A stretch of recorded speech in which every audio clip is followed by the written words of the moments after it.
Et salut à toi les internets, nous sommes le 7 novembre, voici les news tech et mobile que j'ai compilées pour toi ce lundi. Et on commence par Elon Musk, encore lui, me diras-tu. Et oui, tu n'as pas tort, moi aussi d'ailleurs j'avoue que j'en ai un peu marre. Donc ce qu'on va faire, en fait c'est le plus simple, je vais te laisser aller voir sur le site Twitter, @écranmobilefr, là tu verras que j'ai compilé toute une série de liens qui parlent un peu encore de ce qui arrive au Twitter façon Elon Musk. Mais je vais quand même te pointer pour moi ce que j'appelle la plus drôle. C'est un article de Frandroid qui nous l'évoque. Dans sa précipitation à diminuer le poids de sa masse salariale dans les comptes de résultats 2022 de l'entreprise, il semble que le milliardaire a eu la main un peu lourde sur les critères de licenciement. Et si certains salariés de par le monde annoncent déjà saisir la justice pour licenciement abusif, dans l'article de Phone Android, on nous raconte comment le patron s'est rendu compte qu'il a eu la main suffisamment lourde en tout cas pour avoir envie de demander à certains des salariés virés vendredi si par hasard il leur serait peut-être possible de « Oupsie, on vous a viré par erreur, veuillez revenir s'il vous plaît ».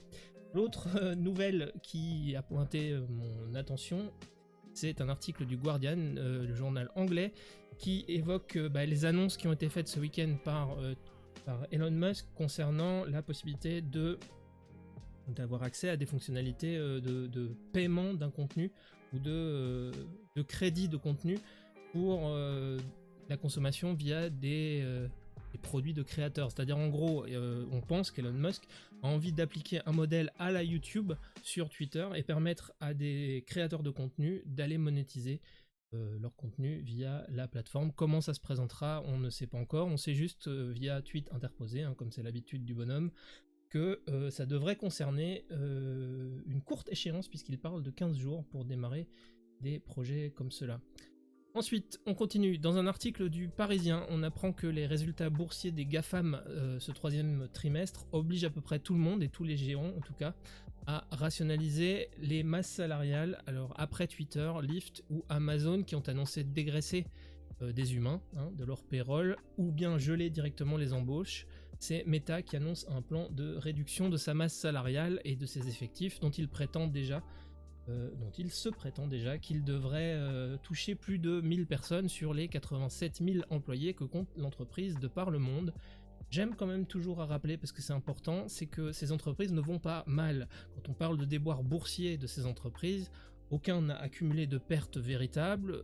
ni même de résultats véritablement sous la moyenne. Juste simplement, le rendement de chaque action n'atteint pas les espoirs qu'ont placés en chacune d'elles, les investisseurs qui ont mis de l'argent pour l'acheter. Et avec l'annonce d'investissement majeur de Facebook Meta dans le métavers qui peine encore à séduire les utilisateurs, on peut imaginer que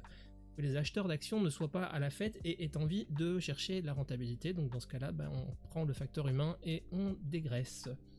Je ne résiste pas ce lundi à te proposer en lecture un article de Business School que moi j'ai découvert sur une personne qui s'appelle Whitney Wolfe, qui est une américaine, qui est à la base en fait de l'application Tinder qu'elle a inventée avec deux amis développeurs avant que l'application ne prenne une certaine croissance et qu'elle soit amenée ensuite à créer le site Bumble, qui est à peu près le même principe mais qui donne la parole aux femmes et le pouvoir aux femmes dans les relations comme ça de like et de kiff par application interposée. Là où l'article est intéressant, c'est que la personnalité en elle-même de Whitney Wolfe, que moi-même je ne connaissais pas, est un véritable roman en lui-même, puisque on constate que la jeune femme a eu une enfance pas super simple en termes de harcèlement moral et de harcèlement spécifique, qu'elle a été victime de violences, que ça s'est ensuite dupliqué quand elle a créé pas Twitter mais Tinder, et que son compagnon de l'époque, qui était aussi le deuxième développeur dans l'aventure, a commencé à la harceler et à avoir des comportements d'une jalousie maladive. Ensuite elle a eu le même rapport avec un investisseur russe qui était celui de Badoo. Badoo, on sait qu'il y a eu pas mal de problèmes, notamment avec des fêtes un peu cheloues qui s'organisaient là-bas. Enfin bref, c'est un véritable roman, j'allais dire de gare, ou en tout cas intéressant à lire, parce que ça donne un éclairage un peu étrange sur les parcours de ces manières de la tech. Il faut dire quand même que la jeune femme est une des plus jeunes milliardaires de la tech. Enfin, On continue avec Time Magazine qui accorde un long entretien avec le développeur Eugène Rochko, qui était inventeur en 2016 d'une plateforme, en tout cas d'une solution pour créer des plateformes de réseaux sociaux qui s'appelle Eugène Rochko, donc j'ai déjà dit, mais qui s'appelle Mastodon. Mastodon, on en parle beaucoup en France ce week-end, beaucoup, parce que ça a eu un boom assez incroyable de ses utilisateurs suite aux annonces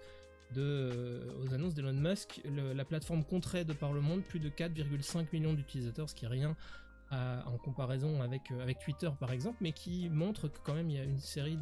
d'utilisateurs qui ont envie d'un autre type de modèle. Et justement,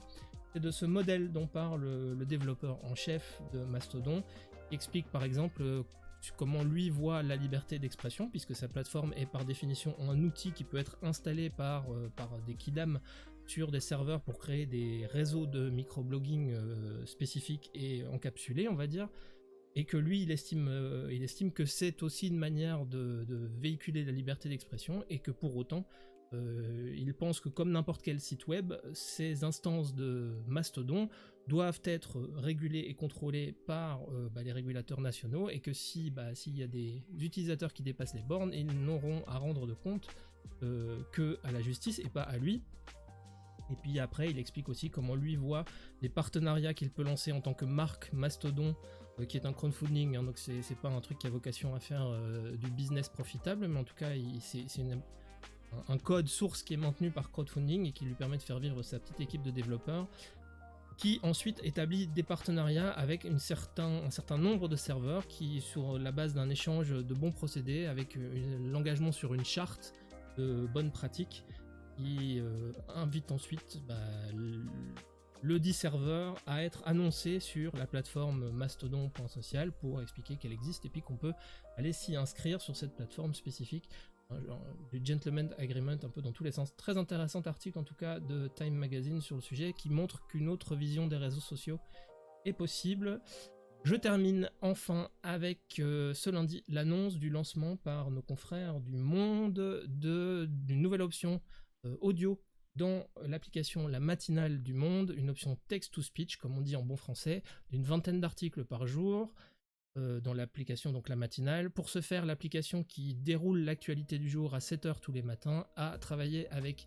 6 comédiens et comédiennes dont la voix a été digitalisée pour servir de base à la lecture automatique des articles via l'application. Une preuve de plus quand on y pense que si la radio est un peu devenue une télévision à la demande par le recours aux webcams en studio, il n'y a pas loin d'ici à ce que tout cela soit mélangé et que le plus grand des quotidiens papier du soir devienne déjà une télé puisqu'ils font un peu des vidéos à la demande d'informations, mais aussi demain une radio à part entière. Voilà. C'est environ tout pour aujourd'hui, pour ce lundi. Tu aimes ce que tu viens d'entendre ou de regarder, tu viens nous voir sur notre site internet écranmobile.fr. Tu pourras trouver la version texte de ce que je viens de te raconter, ainsi que les liens vers les différents articles. Tu voudrais en savoir plus sur comment j'ai créé cette revue de presse et le nombre d'articles que j'ai pu pointer, tu vas voir sur Écran Mobile FR, le compte Twitter, où dès que j'en vois un qui m'intéresse, je le poste là-dedans. Tu peux retrouver la version vidéo de cette chronique sur la chaîne YouTube de Écran Mobile, et si jamais l'idée te traverse de venir soutenir cette initiative de veille un peu participative en rejoignant le Discord d'Écran Mobile et participer à d'éventuelles conversations naissantes, hein. Tu connais pas quelqu'un qui, tu connais pas un outil qui, tiens j'ai vu un article qui parle d'eux, c'est un peu l'ambition que j'ai moi sur le Discord, de créer cette communauté d'humains qui vont parler soit de technologie mobile, soit de médias. On arrive un peu à émuler tous ensemble. Bref, tu fais comme d'hab, tu lâches des pouces, tu envoies des likes, tu envoies du love partout où c'est légal de le faire. Porte-toi bien les internets. C'était Denis Verloès pour Écran Mobile.